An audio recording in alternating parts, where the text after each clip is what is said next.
Hey Zach, you should. Do you want to guess my Spotify Wrapped?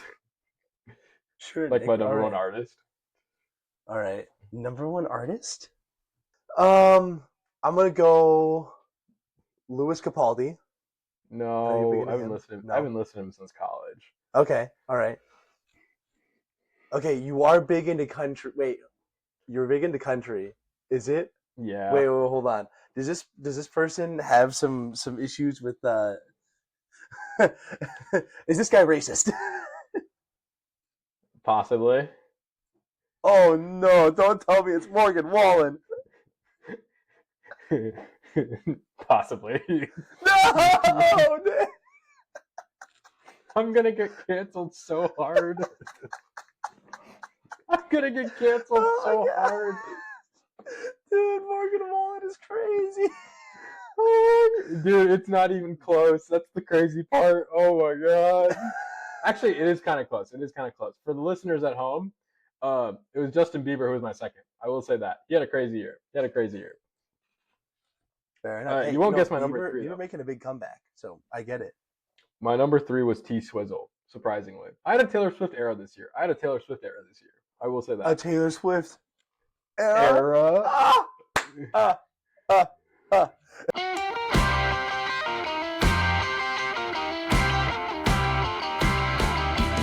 On that note, Zach, you kick us off, pal. Alrighty, yeah. So, Welcome sorry, back, that's too everybody. much. Welcome back to the Boomer and Junior podcast. Yeah. Oh man. Well, Nick, other than your Spotify rap feed a little spicy, how was your Thanksgiving? Oh, Thanksgiving was not as spicy as my Spotify Wrapped. It was great. Very good downtime. I got to spend some time with the family, got to lay in pajamas and eat some good food, sleep in. It was a good break from the grind, pal. How was your first Thanksgiving with the girlfriend and the family? It was pretty good. Yeah, took a trip up to lovely Modesto, California, homeland of the great George Ooh, Lucas. Um, exotic, yeah, exotic. it was something. No, actually, it was honestly pretty similar to where I grew up in the Midwest. Kind of surprising. It was different types of farm Okay, fields, but still lots of farm fields. Kind of like some like bougie suburbs. I did not see the okay, very sketchy parts of town, to be fair. But the okay. parts that I was in though felt very much so like home. So that was kind of fun. And yeah, my girlfriend's family was super nice, very generous and welcoming hosts and everything. We So it love was it Erica. was She's cool. awesome. We love We do Erica. love Erica. We love Erica. Gotta give her snaps. Yeah. Yeah. No, but it was like 30 people though at Thanksgiving, which is more than the five that I'm used to. Oh shit. So it was a Oh little bit shit. overstimulating at times, but it was still a lot of fun. Oh crap. Okay. All right. Yeah. Boogie woogie. No, I love that. And even more importantly, no, that's I can't say that. Not Oh, more we're not getting there. importantly, We're not getting there. not more. We're not getting there. We're not getting Anyways, last for week recap. for folks listening at home. It is a late recording for the Boomer and Junior podcast. It is late in the week. It is late in the like midweek. We've had to delay this because of Thanksgiving, but we're here. We're gonna talk about this. We're gonna talk about football. We're gonna talk about basketball. We're gonna do the thing. We're gonna do the Let's go, thing. baby. Yes, sir. Last week recap college football. Biggest news, it's been the soap opera that has been lingering over all of college football here in the last month in November. Lane Kiffin, he's officially gone. Zach, you just stole my thunder. You totally just stole my thunder. Oh, sorry, I thought I was setting you up. My bad. Okay, for those listening, and Zach just stole my thunder. The Lane Kiffin saga has come to an end. I'm going to kick off last week's CFP recap. Um, Lane Kiffin, everybody, hot off the press, is going to Baton Rouge. That is the biggest news coming out of last weekend. All right, let's talk about how Martin, there was a whole like ESPN camera crew planted outside of like literally Lane Kiffin's house. The entire was it who was the main ESPN reporter planted out his house? Was it Was Marty? that It was Marty Smith? Was it that was literally guy? Marty It Smith. was, It yeah. was literally Marty. Mm-hmm. Marty Smith looked like the most depressed man standing outside of Lane Kiffin's house for a good day, waiting for news. I love Marty Smith. He's a character, but holy guacamole, this man was waiting on news that just did not show up. Um, let's talk about this, folks. I made a TikTok about this like right when this news dropped. But having said that, this is big. This is big for the CFP. This is big for the playoffs. This is big for a lot of things in the SEC. Biggest thing is the reason why this decision was so late is because Lane and Ole Miss's AD went back and forth Friday night talking about the future of Ole Miss this season. Lane really wanted to coach the Rebels the rest of the season through the playoffs. There's a lot that can be said about that. There's a lot that can be said about if Lane really wanted to coach the Rebels through the rest of the playoffs. Having said that, I like Ole Miss's AD's like his decision of shutting the door. If Lane's out, he's going to be out. Ole Miss's AD shut that door. Lane has officially coached his last game for the Rebels this season.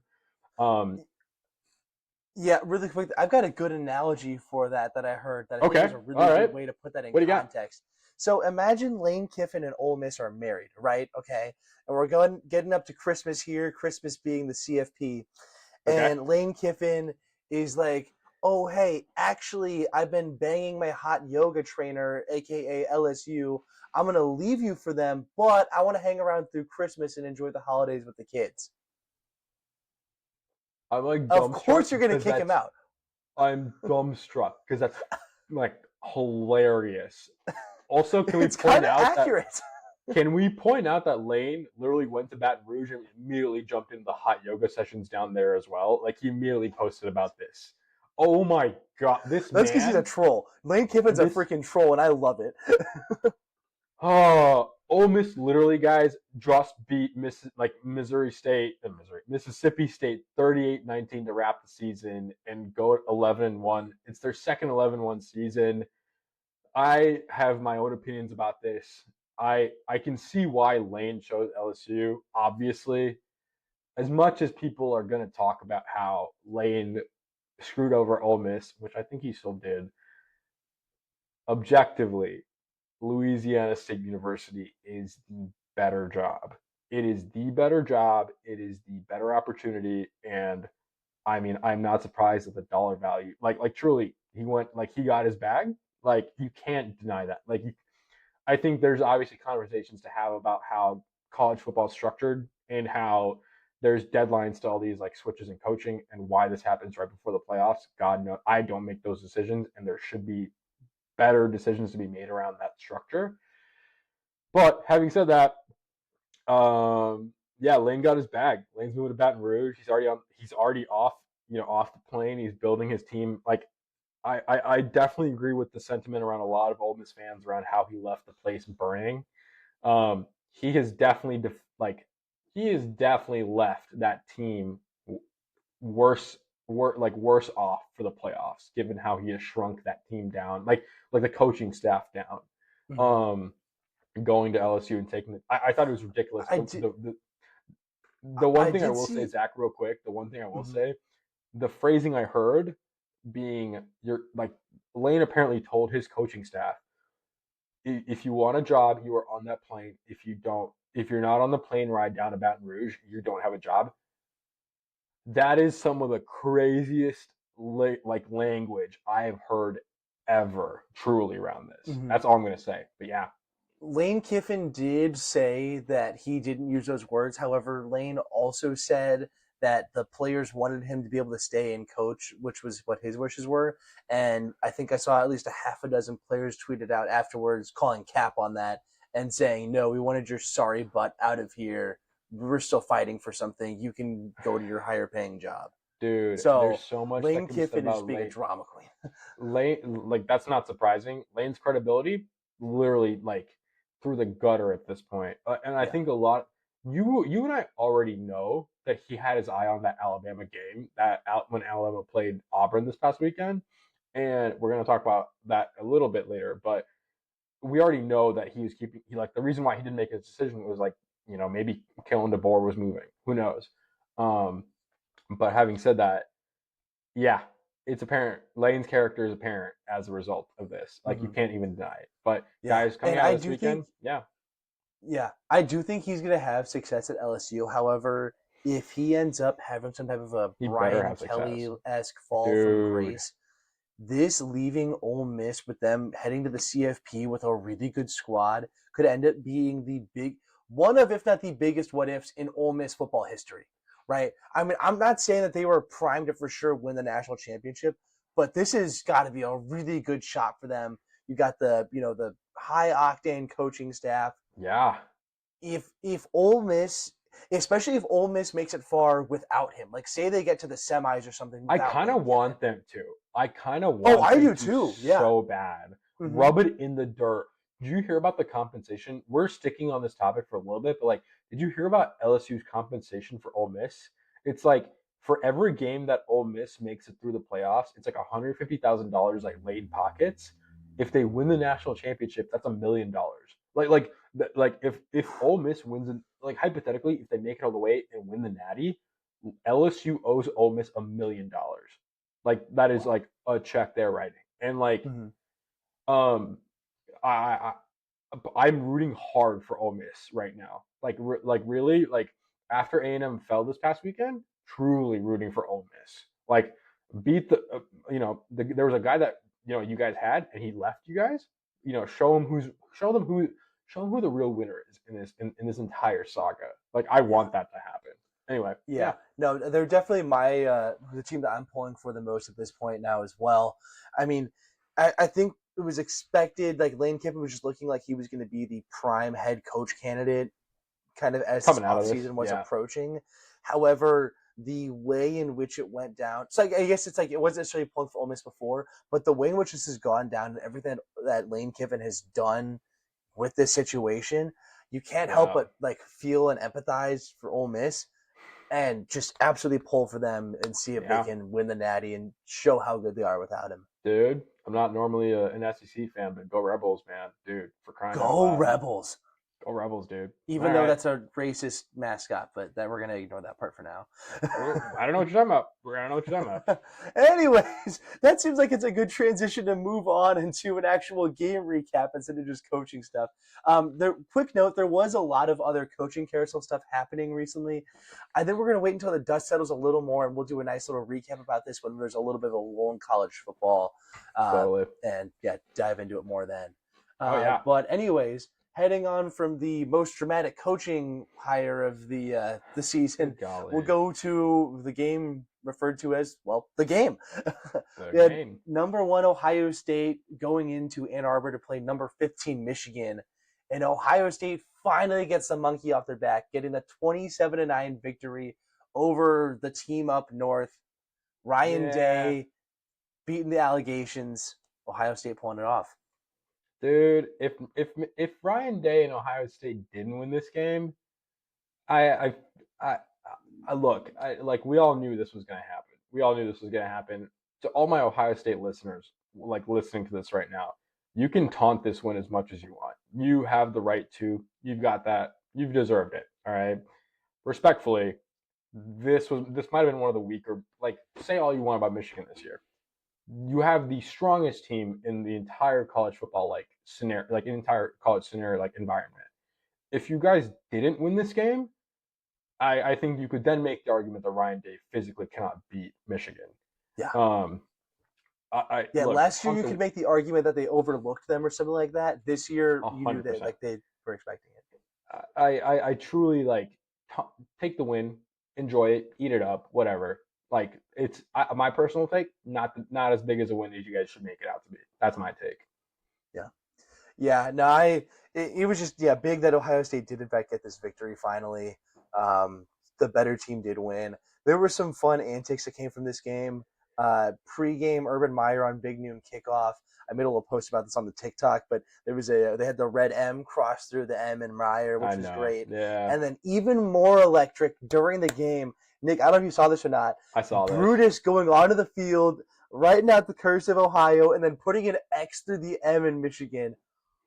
Some of the craziest rivalry stuff I've ever seen over that light coating of snow, and then a Michigan staffer having to run onto the field and wipe it off. You already Top tier know. rivalry You already shenanigans. know Brutus was practicing that this week because I was impressed at how good that cursive was. I can't write good cursive like that when I'm trying to write with my hand. Like we're talking, Mm-hmm. this guy did that in the snow. we already know this kid spent hours practicing that down in Columbus. All right, good for you, kid. But like, okay, that's a lot. Okay, was it more or less hours though than Michigan spent rehearsing guarding their midfield for an Ohio State flag plant? Because that was also clearly rehearsed. If you want to Oh, talk petty, ridiculous oh, planning in the rivalry, oh. There was some beef at the end of that game. Like Ryan Day and like Cheryl Moore, like they were talking about how like, hey, get your guys off the field right now. I was like, dang, okay, shoot. I respect that no one planted flags. I think in all there's a lot of rivalry games where like flags planting is like kind of okay. This one has historically been very aggressive, and so I'm honestly kind of glad nothing happened because we all know like the second a flag gets planted in that game, like people are gonna get hurt, and so for the sake of that, kind of glad that nothing went down. yeah. Yeah, no, very fair. One, I guess, final note for this too is I heard a reporter talking about the pregame and how he fully expected Ohio State to win this. He was outside the locker rooms and stuff. Heard Michigan come out, a lot of hooping, hollering, kind of antics, shenanigans and stuff. Ohio Good State door game. open, dead silent, just complete focus and lock in. And it was a business trip for Ohio State, was the way he put it. Oh And I thought yeah. that was a great way to phrase it. I think it's gonna be interesting to see how the Sharon Moore era continues to progress in Ann Arbor. Mm, I think there needs to be some culture improvements there, and obviously they did make some success improvements from last year. But we'll see yeah. if they're able to actually like develop Underwood and actually get to competing for a playoff spot and a national title again.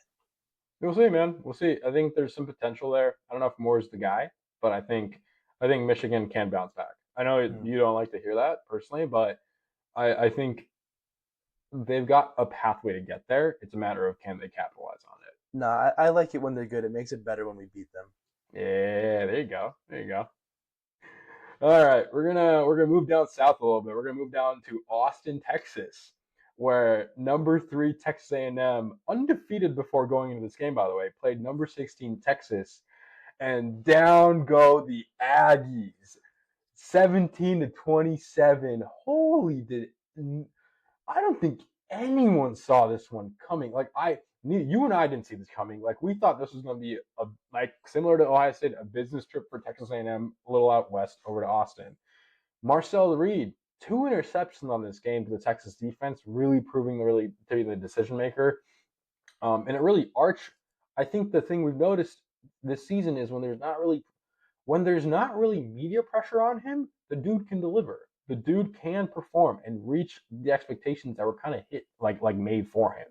And he's proved that to me and as someone who like really like wasn't sure of his potential this season when like everyone kind of like Texas was out. Texas was down and out this year based on how their year's been going. And when the pressure's off, the dude can deliver. And in a game where you're going up against an undefeated Texas A&M, number three in the country, who are expected to just like run the train all over you, like Arch stepped up, delivered. And I will say this sucks from a selfishly a Notre Dame point of view. I know I'm wearing a Purdue hat, but still, selfishly, this knocks down Notre Dame a little bit. And also, as someone who's rooting for the Aggies this year, personally, like I was rooting for the Aggies this year to make it deeper on the playoffs. This hurts them a lot. But having said that, chaos wise, love to see it. Love to see it, and I go think go Horns for doing this. I think chaos wise and for the Aggies, this is the best thing ever. Well, maybe not the best thing ever. However, it's going to be electric though, because by taking this loss, it means Texas A&M will almost certainly be hosting a home playoff game. Yep. Oh man, Kyle Field is going to be bumping against. They're probably going to be like the number 5, number 16, whatever. So they're going to get like the American or ACC conference auto bid in. Yeah. I think they're going to light up whoever they play, and it is going to be electric there in College Station and a great As environment. as of today, for folks listening, as of today, if things were happening at like as of CFP rankings as of today, Texas A&M hosts Notre Dame in College Station, and if I were as a Notre Dame fan, terrified is an understatement playing in Kyle Field, and as someone who might go to that game, uh, terrified is an understatement. I will reiterate that. Yeah, I think that's. I was talking to my A&M buddy this past weekend after this game happened, and similar to Ohio State last year, man, they took an L right before the playoffs last year, and they absolutely ran the gauntlet. And so he said it the same way. He said, I'd rather take this loss than take a loss in the playoffs. And so, if anything else, this is going to absolutely rally that team to actually make a deep run in the playoffs, man. I wouldn't be surprised if A&M is a completely fired up team going into like CFP playoffs going in a few weeks. Yeah, for sure. Yeah, dude.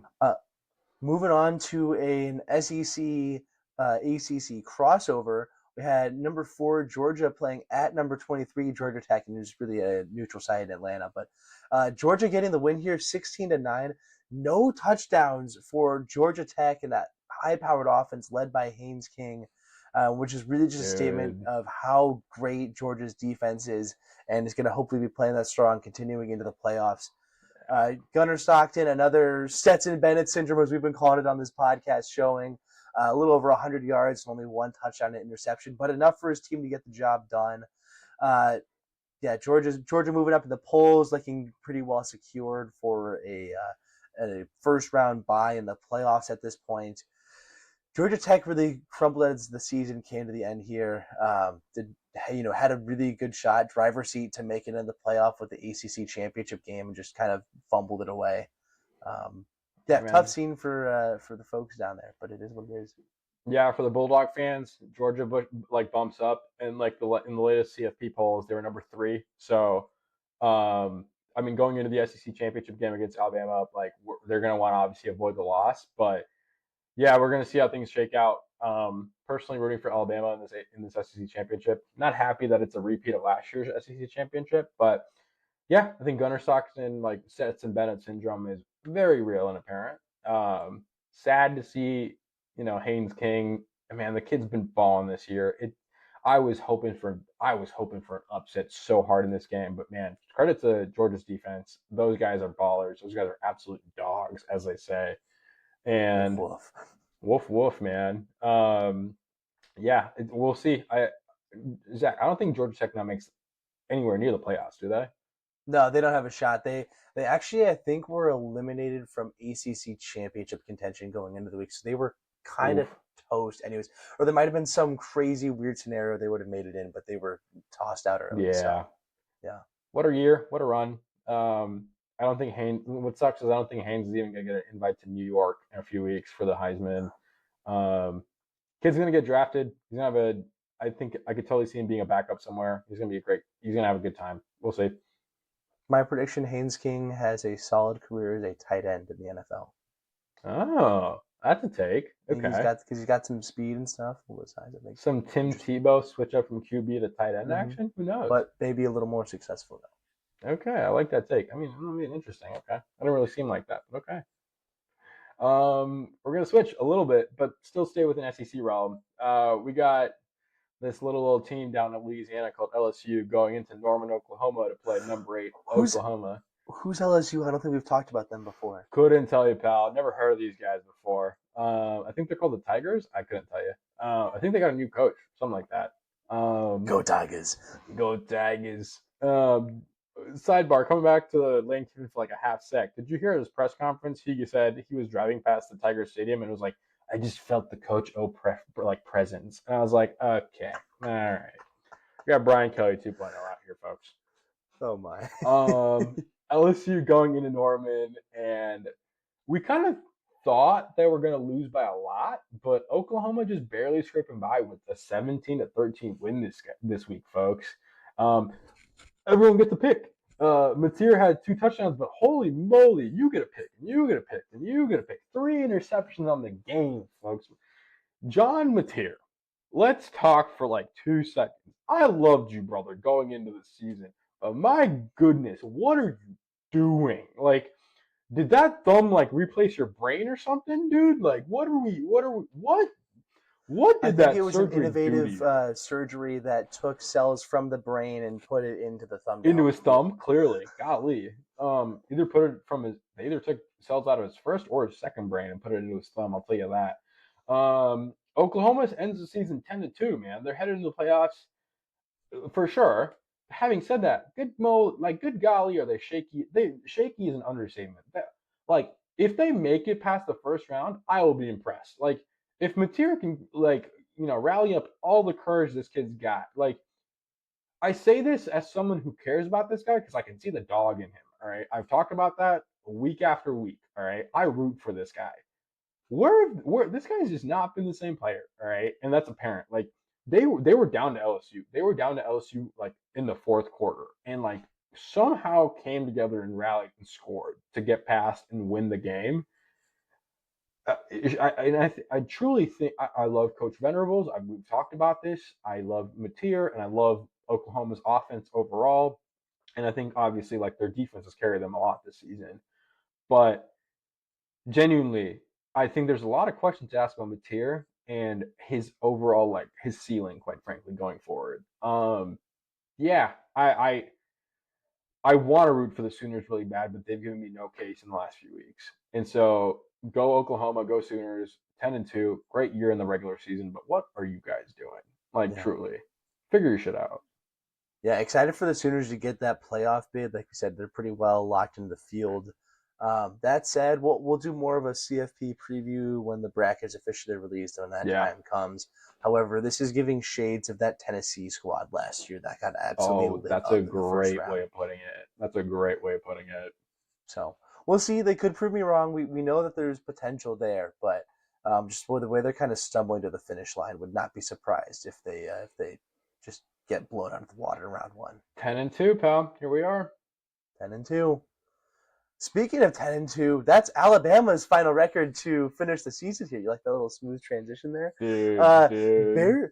Barely sneaking away with it, though, in the Auburn Bowl. Yes, it was number 10 Alabama at unranked Auburn. Alabama getting the win 27-20, but it came late in the game. I remember I was watching this game, and I was stoked. I mean, I wasn't really ever Yeah. thinking it was a foregone conclusion Auburn was going to win, Dude. but it felt very real at several points. Same. And so, yeah, Auburn tied the game at 20 with about 5 minutes left in the fourth quarter, but then Alabama able to go down and get a Yep. touchdown, win the game. Ty Simpson, dude. Ty Simpson, I I want to say I feel like he isn't talked about enough, but I feel like if he's talked He's about too not. much more, people are going to say, "Oh, it's just the Alabama quarterback getting all this media attention." But he's just been so quietly consistent all year, it seems, and just like Humble willing his kid. team to victory. Humble kid, this guy, Mm-hmm. truly. Yeah. I was skeptical going into the season. I mean, obviously they lose to FSU week 1, but having said that, talk about rallying the team, talk about rallying that offense. I think Ty Simpson, like you said, I think quietly and humbly like being the guy is a great way to put it. I every post game interview, this man is nothing but humble about the way he talks about executing the game and how the team is the reason why they've done it. It's not him. And there's a reason why he's in that Heisman conversation. Is he going to win it? Probably not. But he's in the conversation for a reason, and I think that's a very warranted reason for it. Absolutely. Yeah, man. All right, we're gonna have our last recap game here. We're gonna stick around in the SEC. We're gonna have Zach. You're better at this than me. What is this game called again? Do you know what the rivalry game is for this one? Do you know what it's called? I actually don't know. They're definitely. Oh my gosh, I'm gonna look up quickly. There definitely is a name for this though. Hold for elevator music here. There's definitely a rivalry game for this. For folks There listening, isn't an official name for it. there's no I way. just assumed there was something clever about like Music City or like Yeah. whiskey or something like that, but it Ooh. doesn't appear there is. We can call it the Bash on Broadway. I think we can call it that. Ooh, okay, I like that. I like that. Bash on Broadway. We got the Bash on Broadway. We had number 14 Vandy going to play number 9. Well, technically it isn't on Broadway because it was in Knoxville, but number 19 Tennessee. And I mean, everyone kind of thought the way this was going to go the way it did. Tennessee put up a good fight, I will say. Vandy coming out winning 45-24. Pavia with 2 tutties, man. 1 pass, 1 rush. Dude, still the. I think this is a great way of putting his season so far, and this is what I put down in our notes. Still doing the thing. I think still doing the thing is a great way of putting it. Like everyone, I think the only guy truly hyping up Pavia is himself. And But he hypes himself up plenty. I was gonna say I don't think I've met a quarterback that hypes himself up quite as much as Diego Pavia does. Man, like I guess my take is like I guess, dude, go off, like do your thing. Cedric Alexander, dude, pops off for Vandy, three rush touchdowns. I think dude had almost 200 rush yards just by himself, and the dude delivered, put the team on his back and delivered. I respect it, but like I think folks know this at this point. Really, story of the game: Diego Pavia's unruly brother Javier arrested for public intoxication on the sidelines. Man, the Pavia family. They're my goats. All you, of course, you'd say that, but like across the board, just does not give Diego an easy time on the field. Like they're clearly causing every every game, dog. It's like it's either his mom dancing on the sidelines or his brother clearly. This is the second time this season his brother has gotten arrested on the sidelines for being unruly. All right, and I saw clips of like what went down, and like this dude just like I get the hype. Your brother's in the running for the Heisman, and he's pushing Vandy to like a historic season. All right, you want to be like you don't want to be a distraction when that's going on. But no, like let's go out, let's be unruly, let's get drunk and get arrested for public intoxication at a football game, dude. Like, all right, whatever. Yeah. No, it's crazy. I also saw recently, I don't think this was from this past weekend, but I saw the clip this last weekend though, was Diego Piavia's mom like basically exotic dancing in the stands at like a previous game. Like some Dude, crazy stuff. I just had this thought while we were discussing this right now. This is honestly kind of like the Mahomes family and stuff like that, with like Jackson Mahomes for a while and yeah, stuff like that, and like yeah, Brittany. It's just the only difference is like for the Mahomes family, like from the Mahomes family, if you like, or let me start off with the Pavia family. Pavia family, you see them in an alley, they're gonna beat the crap out of you if like something happens, right? Like you're yeah. cooked. Like they You're got getting that beat up. swagger and dog in them. You are Mahomes getting beat family, up. like They're yeah, called the Mahomes family's cops probably on gonna you. like offer you their wallet off the bat and just be They're like, gonna please don't call you. hurt us. They're gonna call the cops on you and pretend like they beat you up. Like that's what's gonna happen. Also that, yeah, The Mahomes family are gonna yeah, pretend like they cooked you, but in real talk, they call the cops on you. yeah. Like And that's what that's no hate happened. to Patrick himself. It's just to the other Oh, we people. love Pat. Yeah, Pat, we love Pat. Tyler, Texas kid. Tyler, Texas kid. All Yeah. right, raised in like the DFW, like far Metroplex. I have never not loved that guy. His family is a questionable family, to say the Yeah, least. But yeah, for no, sure. I think story of this game. The sad part is Pavia cooked on the field. The story of the game is not what he did on the field; it's his family and what they did off the field, and that is the tragic part. And Mhm. I I think I wouldn't be surprised if Diego had like a family sit down and said, look, Vandy's making a push to get into the playoffs. If they do get into the playoffs, you are going to have to control yourselves. I would not be surprised. I wouldn't be surprised if they had like a Pat Mahomes type sit down with his family. And so Yeah, yeah, go Vandy. I like good job. Go Pavia, doing the thing. Keep doing your thing. yeah, for sure. Yeah. Moving on from interventions and hypothetical street fights, we'll go ahead and move on to. That's gonna be That the was a craziest transition wild, I've that was tried a yet. wild transition. Anyways, God. though, we'll go on to our next segment, though, which is our Boomer's Bold Take. So, Boomer, go ahead and take us away with it. I have to preface my bold take for this week because boy did I get my last week bold take wrong. I have to own up to this one. I said Pittsburgh's going to sneak through and take the ACC. Good golly, did Miami whip the brakes off that team? Oh my gosh. Anyway, I'm not going to apologize for my bold takes, but I got it wrong, and I will own up to that. But I kind of leaned into this for my bold take for this week. I did kind of lean into this when I talked about this one game, but my bold take is that losing to Texas is the exact fuel that A&M needs to win the whole damn thing. All right. I leaned into this. All right. I said, think back to OSU in 2024. A hot team, an undefeated team, losing to a weak Michigan team in at a in, you know.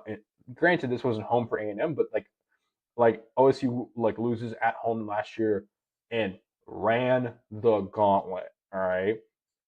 Does A&M have the same firepower OSU did last year? I would say probably not. I would say probably not. Do they have the same determination that OSU did last year? I would say yes. This A&M team fought hard every week in and out, home and away, and to lose the last regular season game against a weak Texas A&M or sorry, a weak Texas team is not what they expected and is not what they thought. And now, as well, that's going to hurt them in terms of playoff seeding. And obviously, that locked them out of the SEC championship. This is exactly the type of fuel that A&M is going to need, and I can bet you that Elko is going to have that team running drills, running plays down to the T. This man does not back down from a challenge, so don't be surprised. Don't be surprised if A&M just runs the whole damn thing, quite frankly. Yeah, no, I really like that comparison to last year's Ohio State team because, yeah, they really sharpened up with that Michigan loss. Yeah, right, Michigan lost last year, Right. and they just went on a rampage from there. Texas A&M been playing with fire a little bit. Was down big to South Carolina at the half just Yeah. recently, Oh my and then gosh, come back what a to win the game. game. Yeah, but I think this will maybe be the wake up call and the slap in the face that they need, Dude, and they Marcel needs to Reed, run the man, that table. dog's gonna be locked in. I would be Oh terrified to play that team. I'd be yeah, oh yeah, terrified. yeah, So absolutely. that's Boomer's Well Take. I apologize for the crappy take I made last week, but we're gonna try and make up with this one. Let's move into my favorite section of the pod. We're gonna talk about Junior's jumbo stat, and as I always like to ask, Junior, what's the number? All right, I'm actually running three numbers this week, but the preface, Oh the shit, first two are trolling. Okay, first one, three. That's the number of LSU coaches currently being paid. You got Ed Orgeron still getting his buyout, Brian Kelly getting a buyout, and now Lane Kiffin getting I think jeez, it's like dude, 6 year, $90 million contract. Just bleeding money in man, Baton Rouge for the football those LSU program. students' tuition's about to go up so much. It's not even funny, dude. It's For not even real. funny, dude. For real. Yeah. So I just that was something really funny. It's like, it's like, one thing, you're paying one guy at the buyout and stuff like that still. But man, you got some serious administrative issues, like having the Jeez, dude. governor of the state intervene in the coaching hiring and weird stuff like that to have this occur. No shade State to of Louisiana Louisiana, at dude. all. No, a little bit of shade. I'll give them shade. All No, the shade. All all the shade. the All the shade. shade. Yeah. All right, number two. Next stat, 0, and that is how much I care about the whining that Texas fans are doing about their team not currently being in the playoff picture. I'm sorry, you have 3 losses. I don't care if you scheduled the hardest out of conference game possible and lost a close one. You should have Don't beat give me Florida. that. It is what it is. I don't care. You have 3 losses. You're not in the playoff. Womp womp. Good night. Goodbye. Okay, and that was to an actual stat, and this one is really interesting. The number is 13. That is the years since a 7-5 team last made a conference championship game. That is being done right now by Duke. Duke is 7-5 and making the ACC conference championship game. They went Make that 0-3 in math make non-conference sense. games and then won 7 uh or won 7 Conference conference games? games. Yeah, There we would go. have been. That's what they're Yeah, called. Being able to yeah. make it Worked. into the ACC championship game then. And I honestly thought this had never happened before, and so I looked it up because I was curious just to confirm. And it turns out that back in 2012, Wisconsin actually did this, making the Big Ten championship game Dude. back in the days of the Legends The and Big Leaders Ten West. divisions. No. This was pre Big Ten West, Big Ten East. This was Legends and Leaders divisions. Oh And my god. Wisconsin, Wisconsin was 7-5. However, they were ranked third in their division, but made the championship game because Ohio State and Penn State, ranked above them, were ineligible for the championship game due to some sanctions placed upon them for different Sanctions. violations.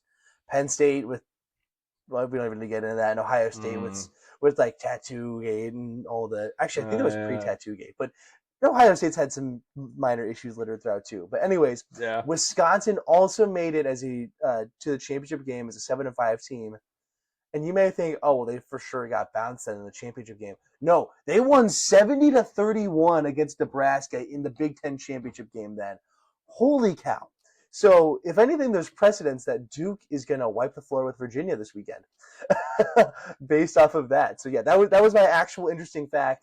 Thought that was a really cool one that had happened just a little over a decade ago. That a 7-5 team made a conference Seven and championship game. five going to your conference championship. You should be ashamed of yourself. You should be It ashamed feels of yourself. illegal. Yeah. It should be illegal. Like you Mm-hmm. should be ashamed of yourself. Like go Duke, I guess. But like when I found out that Virginia's playing Duke, this goes back. There's a deeper conversation that has to be had about like who gets seated where and like how like the whole like who gets to like who just because you beat this team versus this team, but like I don't know, pal. Like it is what it is. Yeah. Yeah, I think yeah, overall no, record needs to be taken into account for like that. I feel like obviously your conference record should be the first thing to differentiate. That makes sense. But I think that overall record has got to be higher in the rankings somewhere because the fact that like Alabama is playing in the SEC championship game, and I think they're only like the fifth highest ranked SEC team right now. Is that right? Because you got yeah, Georgia, A&M, Oklahoma, and Mississippi. I think all ranked above them. Like that's yeah. just ridiculous. Like, and to be fair, Alabama did do well in conference play. However, they do have two losses though, and you have one loss A&M who has a quality out of conference win at Notre Dame, who's left Yeah. out of the championship game, which is crazy. Yeah, I found out that A&M's not making the SEC championship, and it just like made no sense to me. But like, oh well, go off Southeast Conference, I guess. Also, this isn't related to Junior Jumbo Stat or this segment, but can we talk about how game day is going to like Atlanta this weekend and not to the like to Indianapolis to watch 1 and 2 play? Like, you can't even ESPN respectfully, you can't even deny the allegations for the SEC favoritism at this point.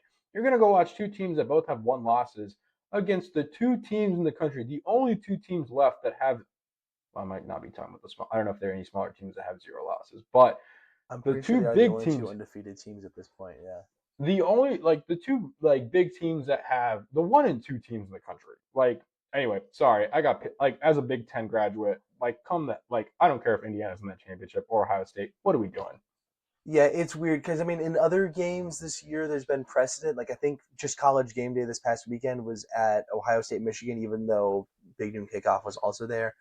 I mean, ESPN does have their media contracts with the SEC and stuff, so I I get do it. get it to some extent. And that Big Noon would then be at the Big Ten championship game. Yeah, I think it kind of makes sense. I guess it's a relatively high caliber matchup still. politics, But yeah, I politics. mean, but the Ohio State Indiana game is objectively the better matchup. The two Oh undefeated yeah. squads. It's gonna be a really exciting game. Sorry, I you brought up the whole and anyway, I got distracted. But oh You're well. All right. We're going to transition to our next segment, folks. Normally, this is our playoff impact games of the week that we look at, but we're switching it up a little bit this week. It's conference championship weekend, everybody. And so we're going to be looking at the conference championship games this weekend. So we're looking at conference championship games of the week. Zach, you want to kick us off? Yes, sir, I do.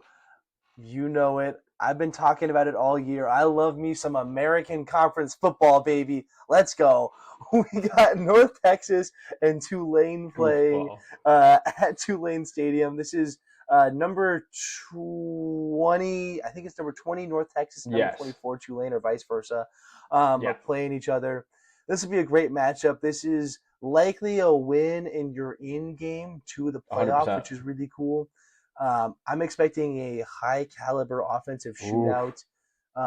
I think this will be really fun. You got two great quarterbacks in this game. You got Jake Retzloff, the BYU transfer, and you got Messmaker on the other Messmaker. side. Messmaker. Yeah, yeah. So this will be a really fun game. Yeah, Hey, man. Go Mean Green. Go Mean Green. I'm rooting for the kid up the road in Denton, dude. Go Mean Green. yeah. I honestly don't have any issues with either team. I do like North Texas a little more. I think they'd be a little more fun to Yes. watch in the playoff. And Yes. if they're facing against like I know a team that doesn't have necessarily a great defense like this wouldn't line up. But if say somehow magically like BYU was in the playoff and high enough ranked that they'd play them, like that'd be a really fun shootout game. So yeah, Dude, I'm rooting for the kid up. I'm rooting for the kids up the road in Denton, Texas, man.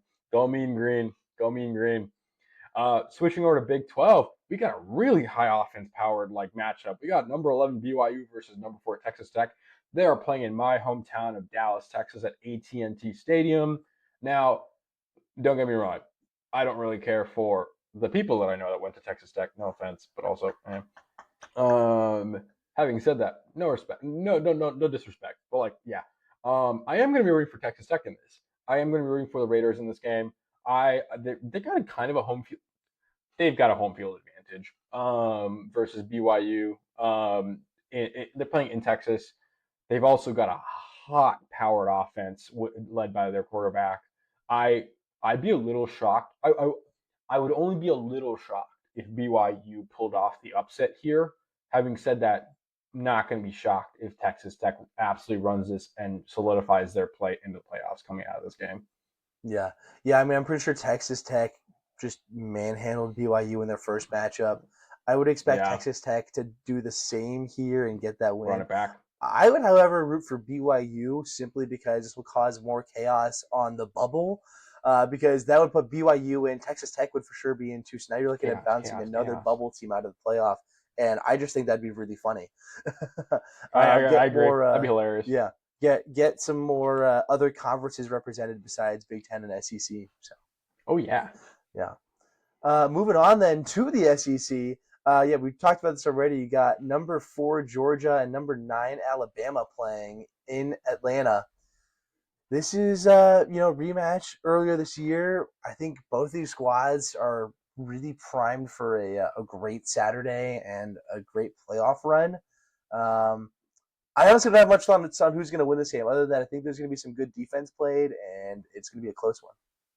Dude, I love to hear it. We covered SEC. All right. We're gonna go into Big Ten territory here. All right. We touched on this game just a little bit like 2 seconds ago, but number 2 Indiana versus number 1 Ohio State in Lucas Oil Stadium in Indianapolis. So an hour away from Bloomington, man, this is gonna be a huge home advantage for Indiana. All right, we got two of the undefeated teams left in the college football rankings, man. Personally, as a proud Purdue grad, this is my nightmare scenario. I don't want either of these teams in this game. I've never wanted either of these teams to be this successful, but here we are. It's okay. I root for a lot of teams that let me down every year, and I can't control the teams that beat me every year. It's fine. Nick, your 2 favorite teams are 2 of the 3 biggest schools in Indiana, and yet the one that isn't your school is the one playing for the Big Ten championship. For folks that listen, I've grown up a Dallas Cowboys fan. I've grown up a Dallas Mavs fan. I've grown up a Notre Dame and a Purdue fan. Having said that, this is my nightmare scenario. I am not going to root for either of these teams. I hope both of them lose. Having said that, someone's going to win. Someone's going to come out undefeated. If I had to pick one, I never thought I'd say this, but I would pick Ohio State. And that's strictly because my roots go deep. I will never, ever, ever root for the Indiana Hoosiers in a game. And Ohio State is a close second. But like I said, I'm not rooting for either of these teams in this game, and I hope both of them lose. That is my take. I like how matter of fact you said all of that. I can tell that you're just fuming underneath and trying to hold it in, and I respect you holding it in. Truly, I did not want to talk about this game, and I will not. I'm going to be watching this and also cursing at both the teams as they play. That is the nicest way I could have talked about this game without cursing. Yeah. That is the nicest way. Very fair, very fair. This is going to be a really cool matchup for Indiana. Obviously, Ohio State's been on the top of the world of college football for quite some time now. Indiana, though, just recently onto the scene. Last year, lost to Ohio State. I think pretty well expected just because it was their first year under Cignetti. Yeah. Indiana got their statement of victory at Oregon earlier this year, and this is their shot to summit the mountain. Right, obviously it's not quite the national championship, but to get that Big Ten championship though, knock off that number 1 in the conference, number 1 in the country, Ohio State. This would be a huge, career-defining win for Kurt Cignetti and that IU Hoosiers program. Yeah. I got the ick just hearing that from you. I'm not gonna lie. It's the truth. It's the truth. Okay. And moving on to our final one, our final game, the one that presents the most chaos scenario. That is Duke and number 17 Virginia playing for the ACC championship. I honestly don't know who I want to win this I because do. the huh? It's Virginia. I do, and it's Virginia. I do, and it's Virginia. Okay.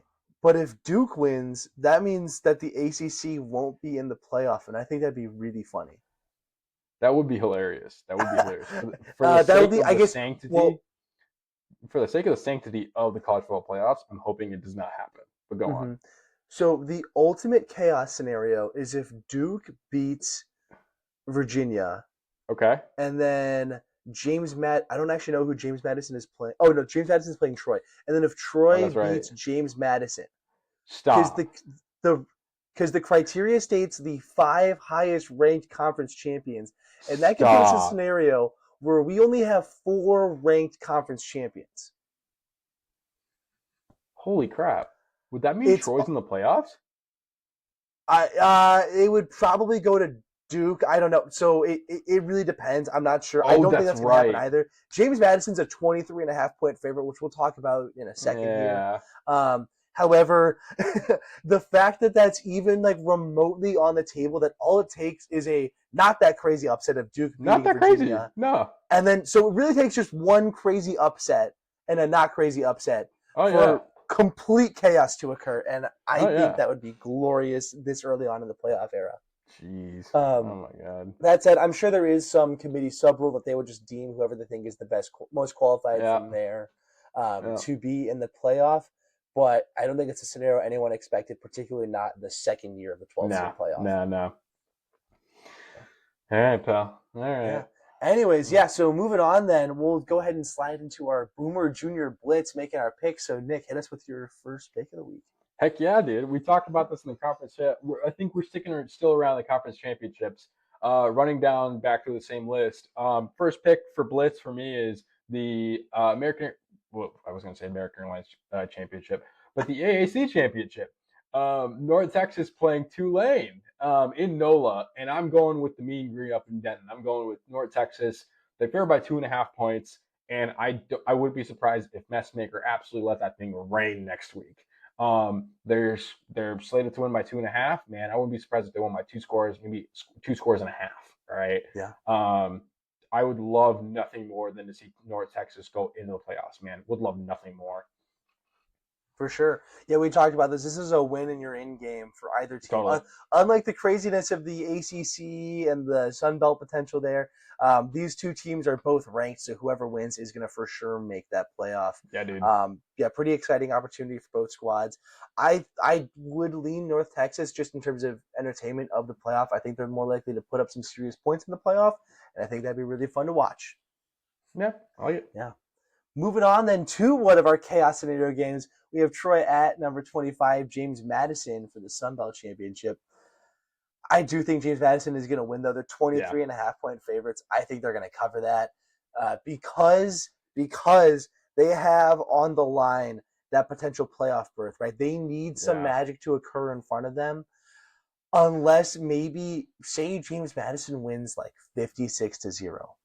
And Yeah. Virginia wins like a triple overtime thriller against Duke, and they look awful. I don't think that James Madison could hurdle in that situation. But Yeah. just on that, or on the off chance that Duke does lose to Virginia, or sorry, Duke does beat Virginia, that'd be just a reason to just add to it. Hopefully, build his resume and get them into the playoffs. So I don't think James Madison is going to make it in, but they're going to be doing everything in their control to try to punch a ticket to the CFP. Yeah, and I'm backing you on that. I think that's a good pick. Moving on, we're gonna move into the SEC. We got number 4 Georgia versus Bama, number 9 Bama. Georgia's favored by 2.5 points in this game because they're playing in Atlanta. They're gonna have a home. They're gonna have a home field advantage.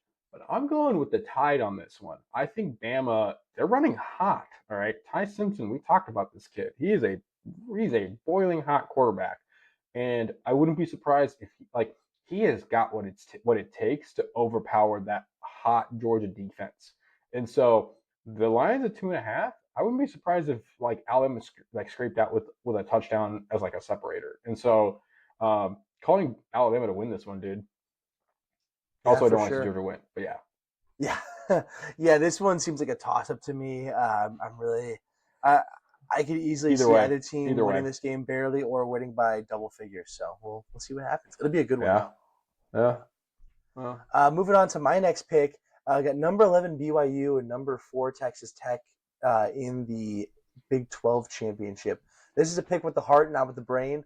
Taking BYU to cover plus 12 and a half. I my brain is telling me that Texas Tech is going to cover and win by a pretty big margin, yeah. but I think it'd be so fun if BYU was able to win and punch a ticket to the playoffs. So Maybe I'm gonna pull something. for the Cougars here. Maybe something, man. I'm rooting for Texas Tech in this game, but I see where you're coming from. BYU does have the potential to do it. Can't deny it. Can't deny it. Yeah, They got what it's it just takes. it's that really high scoring offense against the amazingly stout defense from Texas Tech. Can the Mormons do it outside of Utah? We'll see. All They're right. going to soak in the opportunity, that's for sure. They're going to soak in it for sure. For sure. Oh, yeah. Uh, we got number 1 Ohio State playing number 2 Indiana in Indianapolis, like we talked about. I already mentioned who I'm going with. I'm going with Ohio State by 4.5 in this one. This one's going to be a lot tighter than I would have thought maybe like 6 weeks ago. I think this one's going to be a lot tighter. Indiana's proven that they're a legitimate team this year and a like legitimate and a half, I would say. And so they are going to bring everything they've got and throw that at Ohio State. Now, having said that, I think Ohio State's got what it takes to cover on this one. Line's at 4.5. Wouldn't be surprised if it's close to that. Maybe a score, maybe a field goal. We'll see. But I think Ohio State's got what it takes to pull off this one. Yeah. I think it's going to be really interesting to see It's gonna be how tight. IU's offense matches up against Ohio State's defense. I feel like Ohio State's probably going to put up like high 20s, low 30s in points. That just, I don't know, it seems kind of like an inevitable thing from them. They don't really light up the scoreboard a ton, but they always get up like a decent amount of points. And so we'll see if IU's offense is able to push them then by putting up points on that stout defense. Yeah, pal. Yeah. And then finally, yeah, we got that ACC championship game. I'll be taking Virginia in this one, minus 3.5. Duke is a scrappy team. And like I said, I think it'd be really funny if Duke won. However, I do think Virginia's going to get the win here. Chandler Morris, quarterback for Virginia, really talented at getting the ball in the end zone, whether it's through the air or on the ground. I think that Virginia's going to get this one handily and punch their ticket into the CFP. I like it. I like that take. I want to see Virginia go through, but also wouldn't mind some chaos. Wouldn't mind some chaos coming out of the ACC. Yeah, good take. All right. Having said that, if you guys saw me like looking over, I was trying to find my little, uh, you know, ball I've got on my desk to try and transition well into our next segment. But we're moving into basketball. We got our college basketball recap from James of the week this week, folks. Zach, kick us off, pal. Yeah, so first off, we just want to talk about the week for Houston For playing in the sure. Players Era Festival, and it did not go how the Cougars would have hoped. Houston did come into this week with some concerns. They fell from number 2 to number 3 in the AP poll, and that was granted just due to a really hot Arizona team. And Purdue. But still kind of showing some cracks though. Like, oh yeah, they're not really doing quite as well as you'd think, and that ended up being exposed in Players Era. Number 17, Tennessee, knocking off Houston 76-73. Yeah, upset victory there for Houston to get knocked off, getting a blemish on that record. And then also, Syracuse went to overtime and almost beat Houston. Actually, they had a chance to win this in regulation and choked it I away. know. Syracuse, that is. And so Houston did get the victory there, but looked exposed against an albeit underrated Syracuse squad. Houston, I think the takeaway here is Houston is still a really good team, but I think their championship window might be temporarily closed or kind of restricted. It seemed like they were just banging at the door. I think this was maybe my preseason prediction of who would win the Natty, and I have kind of lost faith in that at this point. Yeah, that's a Long season junior hot ahead, take. but not looking That's great. a junior hot take there, right there, pal. Okay. All right. A jumbo take. A jumbo take. Okay. Uh, as a Boilermaker fan, I was more than happy to see that Tennessee knocked off number 3 Houston. Yeah, I'm not gonna lie. As a lifelong Texan and a like Boilermaker alum, like and a lifelong like hater of Houston, this made me happy. And yeah, no, good on Syracuse, man. I think it's Keon Anthony. Is that Cayenne. Carmelo Anthony's Cayenne? Yeah, Yeah. kid's a baller, man. Like I mean, he's been putting up buckets for that team. Him Um, and whatever his last name or first name is, but Starling, great combo guard. Yeah. dude, the kid's legit, dude. Mhm. Love to see it. Switching over a little bit, we're just gonna talk about the Gonzaga Alabama game. We got number 12 Gonzaga playing number 8 Alabama, and talk about upset alert, dude. Gonzaga coming out with the win, 95-85. Talk about a high offense game, dude. Um, really, just Alabama ends this gruesome stretch with losses to St. John's, Purdue, and Gonzaga, and like I think Illinois as well. They won against Illinois, but still. And I think they won against St. John's too. But Yeah. yeah, no, like just a weird stretch for Bama, dude. Ending with a loss. Finished 2-2. Respectable. There's a lot to talk about with this Alabama team. There are high expectations coming in this year. I think they were ranked as high as like 6 or 4. And like I said, like I have to do my best and take my bias out of this. This team is a good team, and they are my. I am of the belief that Bama is just going through a rough run. Like, dude, Oates, like Nate Oates, is that dog of a coach, and I wouldn't be surprised if they head into SEC play and absolutely just go through that and just like come out hot. Um, I'm not a Gonzaga fan. Normally not historically just not rooted for that team. But man, they're doing the thing. They're still relevant, and so still doing the thing. Yeah. Yeah, this is. I know it's a little concerning for Alabama getting these two early season losses. Granted, again, a gauntlet of a schedule, but they kind of got beat at their own game or just getting outscored. They did play two of the team maybe best primed to beat them at that in Purdue and Gonzaga, For but sure. taking those losses nonetheless and getting beat, especially with the Purdue one, that was a home game for Home Bama, a game. true home game. So, yeah, again, like looking really good. Season isn't over. A lot of time to No. improve and stuff ahead, but looking to be a little down from last couple of years. Yeah. I think it's a fair Yeah. play. I think it's a fair take.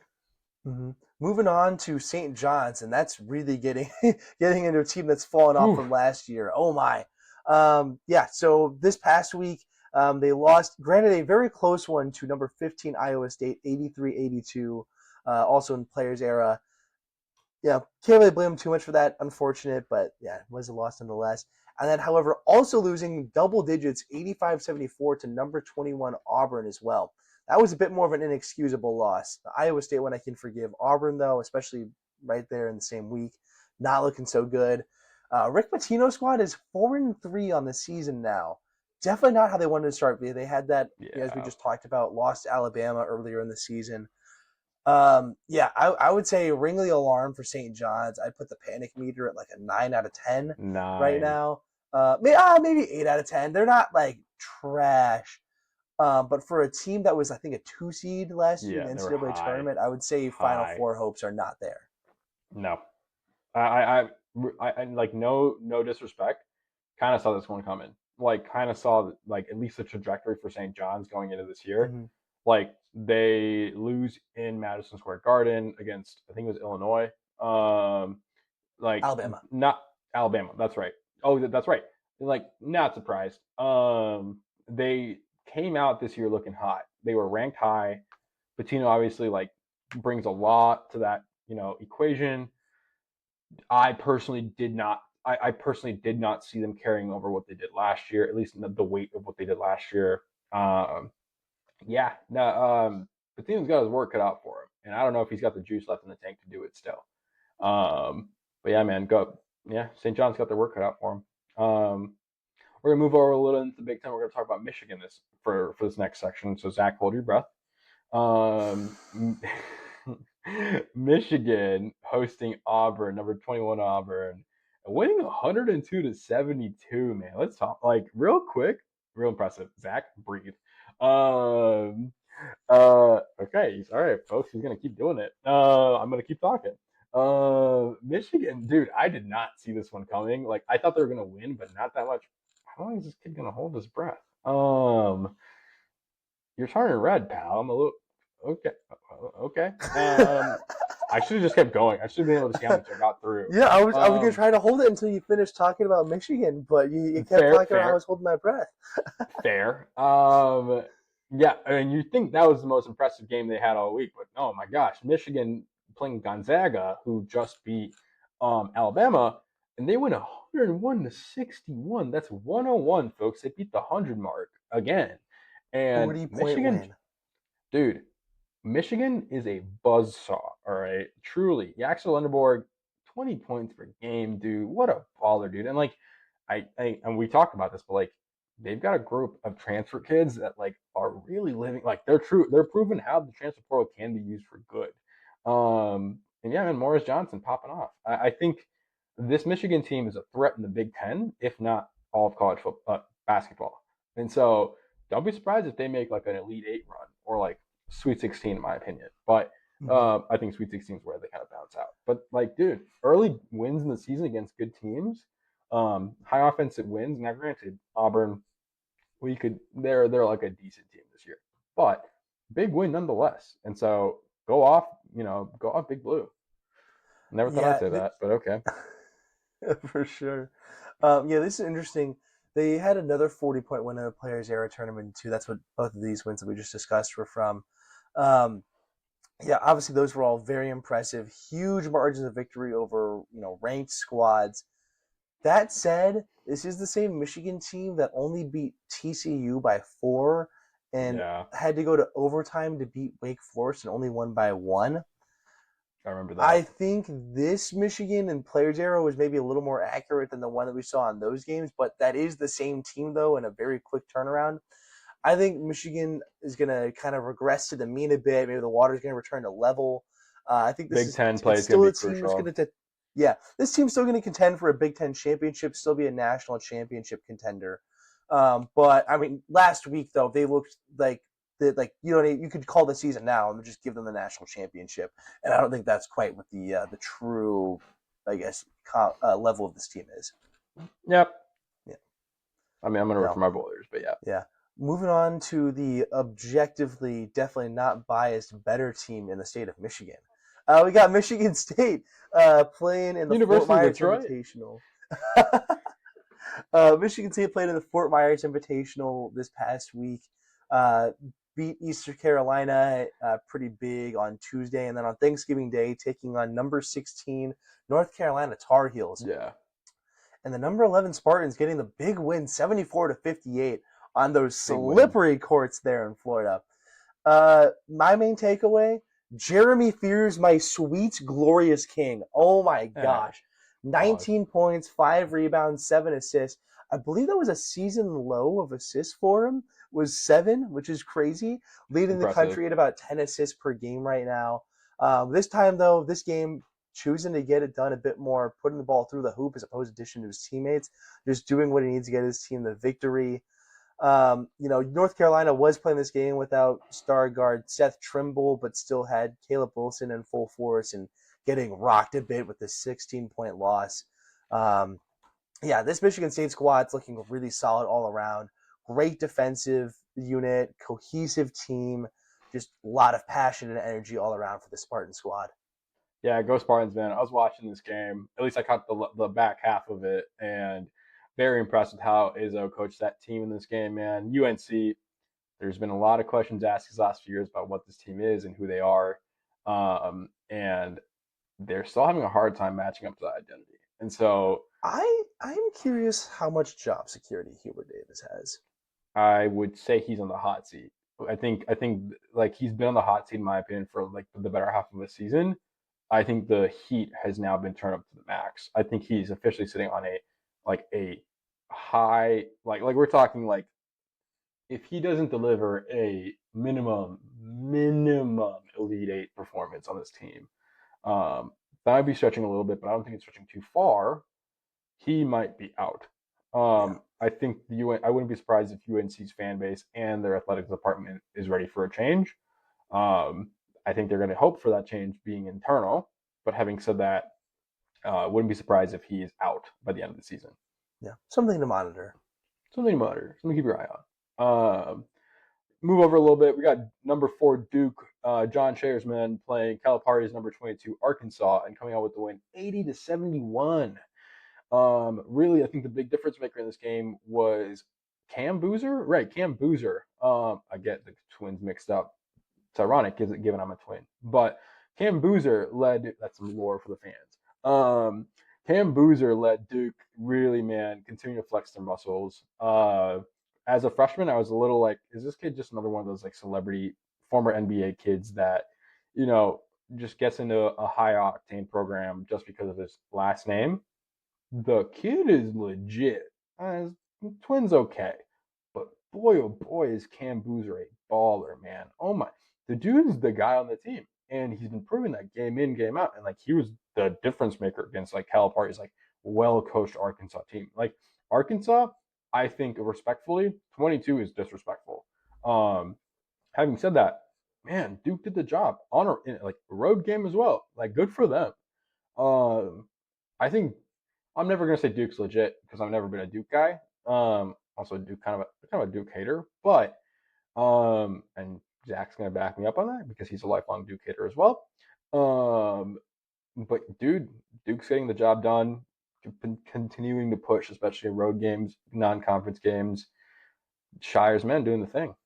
Yeah, yeah. This is. I mean, Cam Boozer is such an interesting player to watch because he's definitely had some moments where it seems like he's having like freshman struggles, like struggle in the first half of a game or something like that. And then there's other times it looks like he's out there just like 2K my player, just like 2K my player. doing all this video game stuff, putting up crazy numbers. So, yeah, really solid What are we player doing? leading that Blue Devil squad. Yeah, definitely an MVP type player, keeping them afloat. Yeah, dude. Maybe not afloat, keeping them charging is maybe the better way to put it. That's a good way Undefeated, to put you it. know. That's a good way to put it. Yeah. And then for our final game of recap, we had number 13 Illinois and number 5 UConn. This, I believe, was a neutral site game at Madison Square In Garden. New There's so many York. neutral site Madison Square Garden games. Yeah. Concrete jungle where dreams are made of. I immediately regretted seeing that because I knew that would tee up Zach. I knew that would tee up Zach. Anyways, though, we had the Huskies getting the Husky victory. 74-61, 13-point win Got it done. for UConn. Yeah, this is UConn showing the resilience. Again, they lost to Arizona somewhat recently. Arizona, who's proven to be one of the nation's top teams.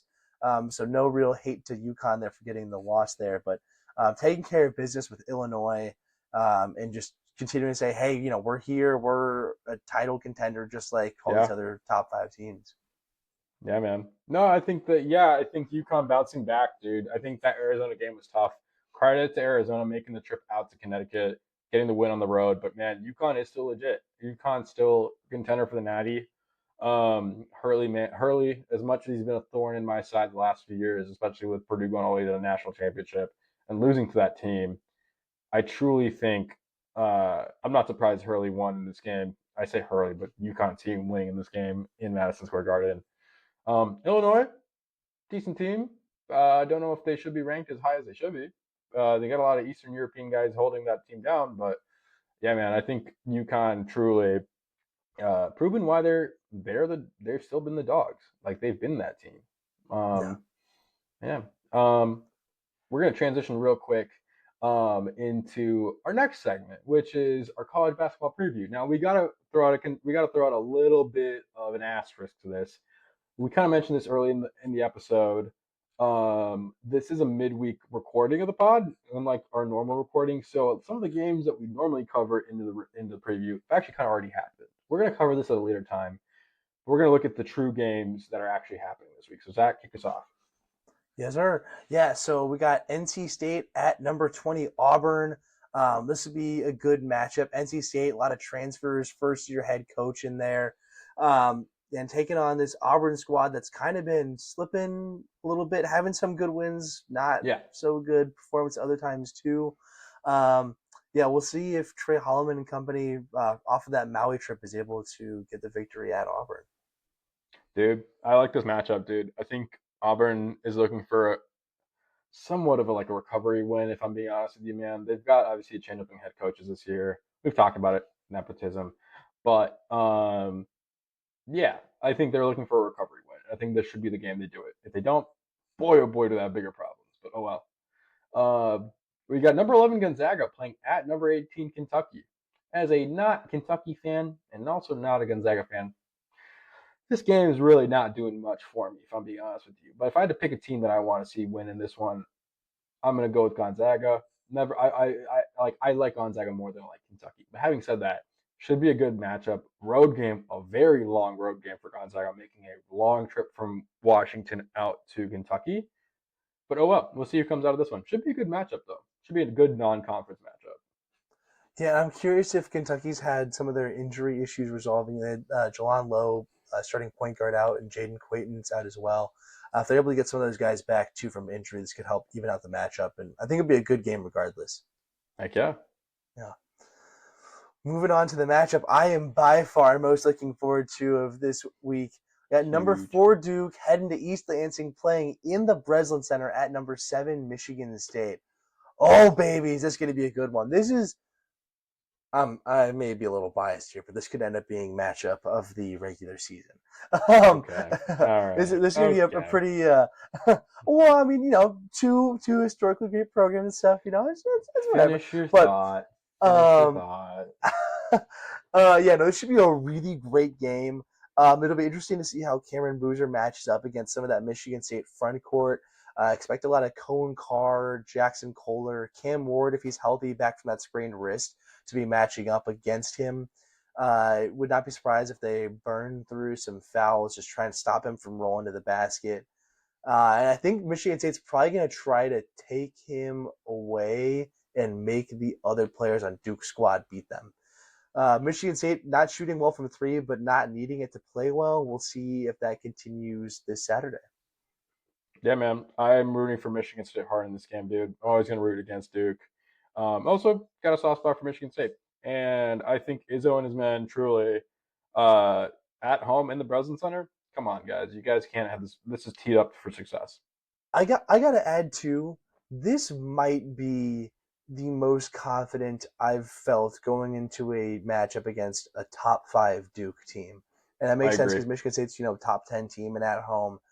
And I'm not saying that they're for sure going to win this game, but I know previous years I'd almost be like a little like nervous or scared. This one it's like, all right, bring it on. Let's see what you got. Dude, And I think we it's already warranted. won our 3 ranked non-conference games. So worst case scenario, they do drop this one.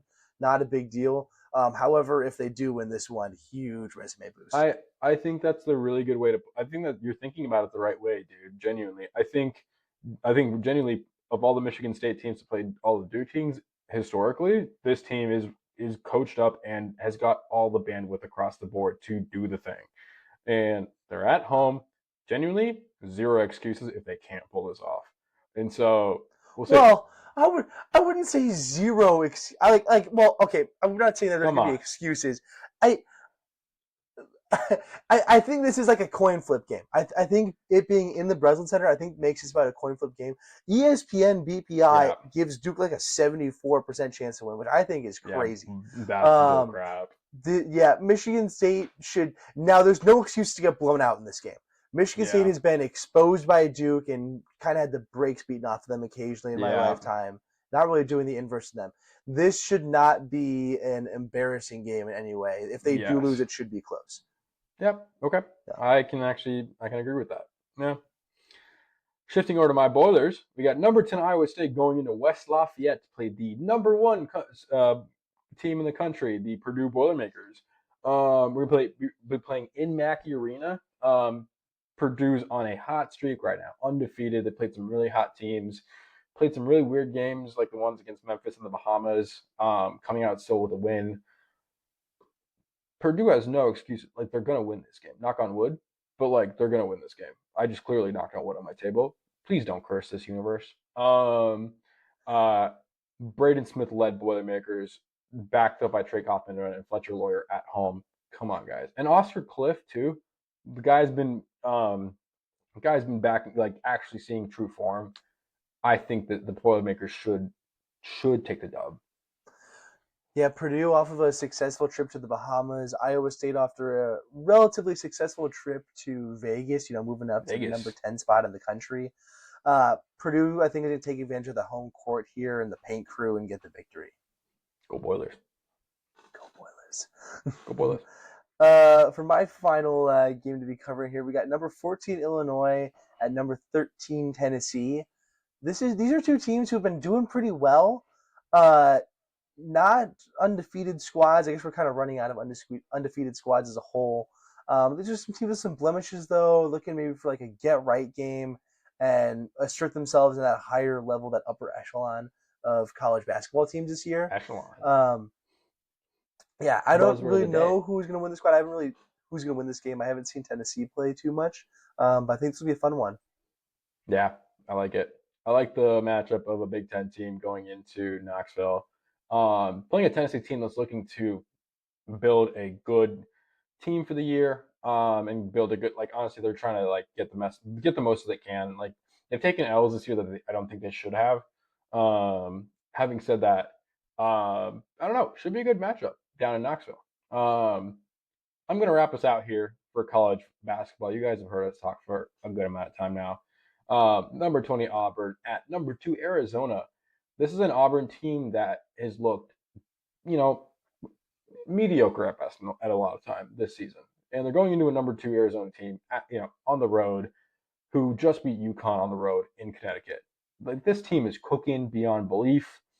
Solid number 2 team, and at times looked like a solid number 1 team in the country. I gotta admit, all right.